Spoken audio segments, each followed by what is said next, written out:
You have no idea how rare Bitcoin is going to be. You have no idea what this will cause the price to do. I want to show you exactly what's going to happen here today. What could happen to price? If you don't mind, hit subscribe, turn that bell notification underneath the video. This might seem kind of hyperbolic. It might seem a little bit hopium filled, but it's not. And it's stuff that I've talked about at the bottom of the bear market. It's stuff that I've talked about since last cycle, all the way through the bottom of the bear market till today. It's just something that you have to continue to look at. And remember, long term, Bitcoin is an unbelievable asset. The only thing that if it goes up in value, they can't create more of it. They can't create, like when property value goes up, they can just build more apartments straight up. If the price of gold doubles all of a sudden overnight, they're going to mine more and they can go exploring for it more. When a stock goes up, they can create more shares and dilute you. There's nothing that they can do to Bitcoin. And there are some insane numbers that show you how scarce it will be here today. But before we do that, hit subscribe, turn on the bell notification. Also, there's a link down there to Treasure in case you don't have a cold storage wallet and you own Bitcoin or cryptocurrency. Buy a Treasure wallet. They're giving you 15% off with the code MyFinancialFriend underneath the video. Also, there's a link down there to Bag Tracker AI.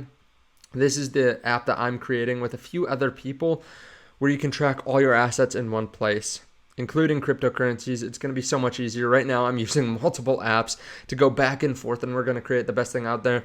Just pre-register, put in your name and email, and then you'll be set for when we unveil it. Now, Bitcoin dominance is moving up. Sounds like there's some thunder outside too. There's a lot of excitement in crypto right now. Bitcoin dominance is moving up to 54%. A lot of altcoins are moving, but Bitcoin's moving the most, up at 34,200. As you can see here too, a lot of cryptos are up. One thing though that is really important to pay attention to is not all cryptos share the same properties as Bitcoin. Bitcoin is unbelievably scarce. Here are some numbers behind it.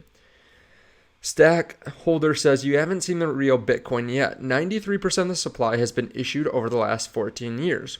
What you think of as Bitcoin is what you have experienced as 93% of all Bitcoin that will ever exist was dumped onto markets. But during the next 14 years, buyers will fight over new issuance that is a mere 6% of the total supply. So we're talking about 15x less. And after that, less than 0.5% of the new supply will remain. Bitcoin's true scarcity hasn't even kicked in yet. Just read that for a second and take that in. We have had 19.5 million Bitcoin be absorbed by the market over the last 14 years. There have been some large institutional buyers. Sure, the Winklevoss twins have bought a lot of it.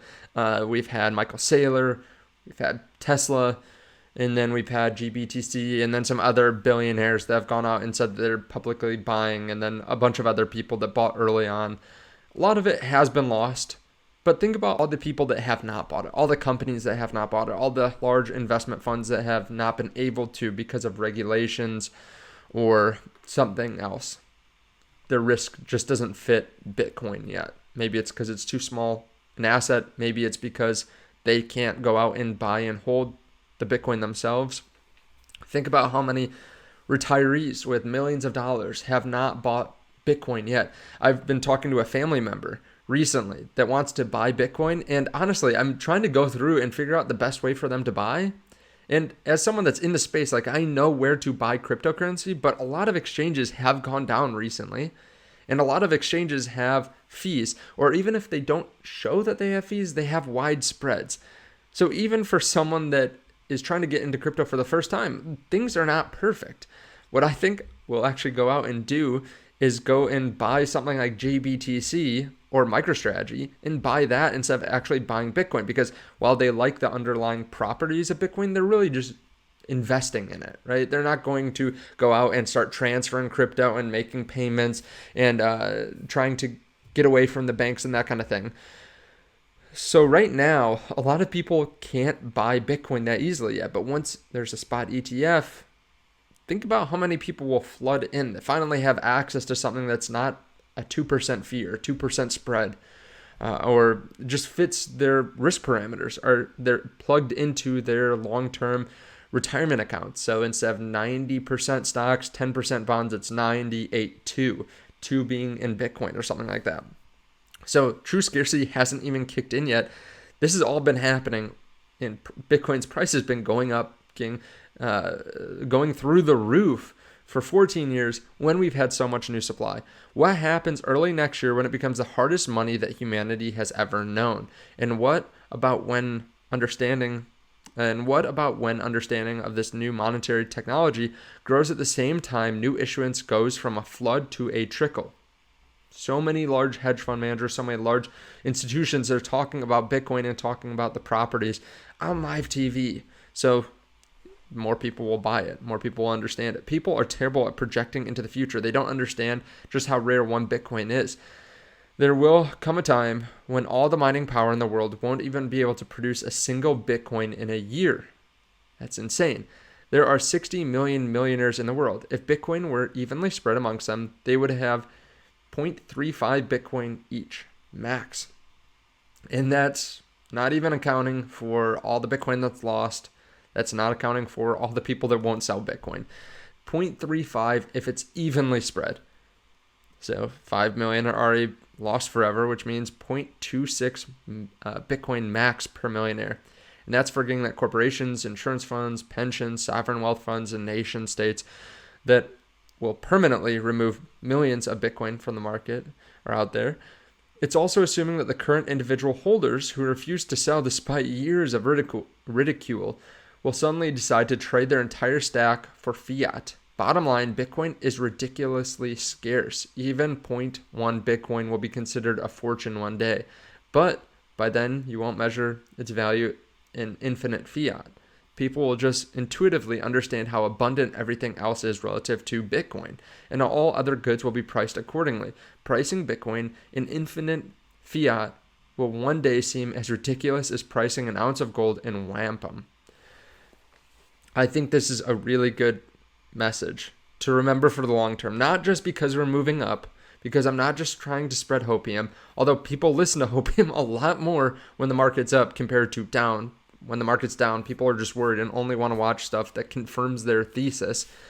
But when we're going up, everyone wants just to hear how high we're going to go. But this is a good reminder, whether we go down to $20,000 tomorrow or whether we go up to $45,000 tomorrow. This is what we have to remember for the long term. And something that I've been saying for a long time, I just tweeted out. I said this a lot towards the bottom, even when we're up from the bottom a little bit, right? 25,000, 30,000, 20,000, 16.5, 15.5. All in that time I said this. Nailing the bottom doesn't matter that much. If you bought, and of course, if you're buying at 30K versus 18K, that's going to matter more. But if you are buying at 20,000 or 17,000, it really doesn't matter that much in the long term. What matters is getting in and making sure you have enough for your risk tolerance and your portfolio size. Buying enough matters more than buying perfectly. I get people all the time that come up and say, hey, Bitcoin's moving down. It's at 20,000 right now. People are talking about it possibly falling down to 18,000 where we saw previous support. Should I buy or wait? People are saying that now, right? 34,400. Should I buy or wait? Well, really, it just matters what you're comfortable with. Take the price out of it. Do you want to own Bitcoin? Did you want to own Bitcoin a week ago, or are you just wanting to buy Bitcoin now because it's moving up?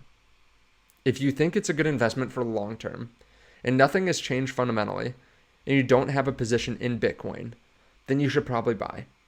If you've been buying consistently, dollar cost averaging, and now you're feeling FOMO because you could have bought more, well, then you probably shouldn't change it, because you shouldn't change your strategy, because we could fall right back down tomorrow, and then you're going to feel like an idiot that you changed and felt FOMO.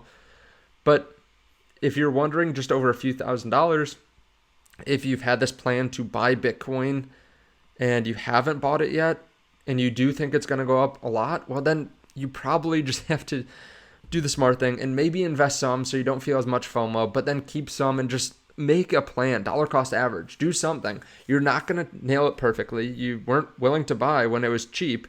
You're willing to buy when it's moving up now. So make a plan, stick to it. Know that this isn't going to be the best plan, but it's going to be better than holding nothing. And it's going to be better than if you could just go all in right now and then feel the pain of maybe a pullback down to 32K and then you sell everything or something like that. You have to know yourself here. So again, if you don't have any and you really, really like Bitcoin, well, then make a plan to buy it long-term, something that you can stick with. If you have some Bitcoin already and you're already feeling FOMO, but you stuck to your plan this far, I would continue to stick to that plan. So just keep that in mind. While I do think we're going to go up a huge amount in the future, I do realize I could have put more into Bitcoin. Just like everyone probably watching this video, we all could have taken money from other assets. We could have put more cash in. If we had cash on the sidelines, we could have sold more stocks. We could have remortgaged our house. Just kidding on that one. Don't do that. But of course, not financial advice. But we could have done all types of things to put more money into Bitcoin. But we were comfortable with what we did at the time. And hopefully you bought some along the way. Again, it doesn't matter if you time it perfectly. The important thing is that you're getting enough for what you are planning on, what you feel comfortable with. Again, like 90% of my portfolio, my crypto portfolio is Bitcoin, but of my entire net worth, I'm not 80% cryptocurrency. I have other assets. I have a lot of assets in the stock market. Luckily, there were a lot of the ones that did really well this year, like Google, Tesla, Amazon, those types of companies, very high growth companies. But I also have a lot in real estate. I have a decent amount in cash too. And I'm looking to buy more assets I think are at good prices. But you have to try not to feel that FOMO, but also be able to look at the long term and say, hey, even though I'm not trying to FOMO in, I still think Bitcoin's going to do extremely well in the future. And that's okay.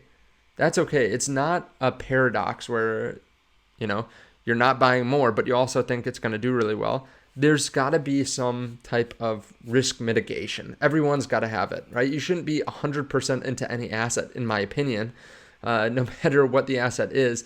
You shouldn't be 100% one asset because there's just too much risk in that. So it's okay to feel a little bit of FOMO. It's okay to be excited when we go up too. Whatever position you're in, just know that there are thousands of people watching this video that feel the exact same thing.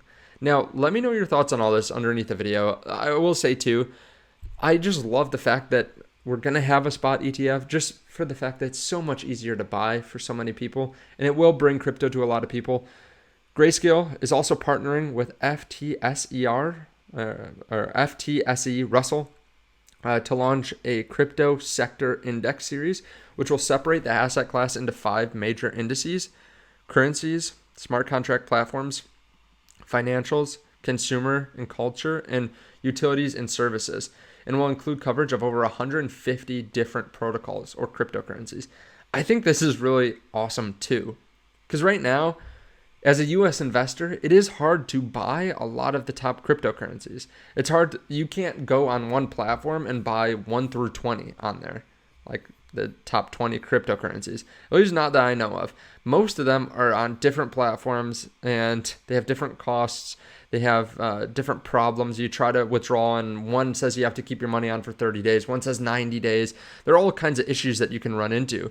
So being able to just to buy something that's low fee that just goes out and rebalances for you, if you just want to own all of smart contracts because you think that layer 1s and layer 2s are going to do really well, but you don't know exactly what you want to buy and you don't want to go out and buy 100 of them with 2 to 10% fees and spreads, you could just buy this. How awesome would that be? And then you can trim it depending on what you want out of it. But if you think crypto is going to do really well, but maybe you just don't know which layer 1 or layer 2 is going to do well, you could just buy that. I think this is awesome. I think it's going to provide a lot of access to a lot of people. And keep in mind that we could fall down tomorrow.